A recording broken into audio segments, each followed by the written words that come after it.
We cheap to travel to and from the Allegiant Stadium on Super Bowl Sunday. A special game day surcharge has been put in place for taxis and ride shares. Uber is charging an extra $10 for drop-offs at designated zones and $25 for pickups. Most Uber drivers say the surcharge is fair due to the increase in demand.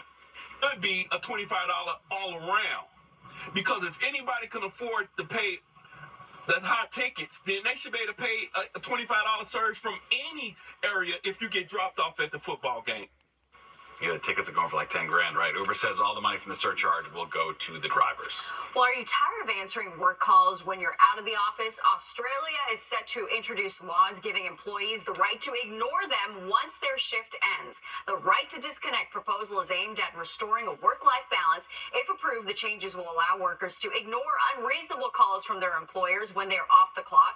Bosses who choose to ignore the law could face potential fines. Similar laws are already in place in France and Spain. Exactly 60 years ago today, the music world changed forever. The Beatles touched down at JFK Airport to kick off their first ever American tour. Their arrival came just 6 days after I Want to Hold Your Hand hit #1 on the U.S. music charts. Paul McCartney, John Lennon, Ringo Starr, and George Harrison were greeted by thousands of screaming fans. 2 days later, the Fab Four performed on The Ed Sullivan Show, officially ushering in Beatlemania. Wow. Changed music as we know it. For sure. And there's more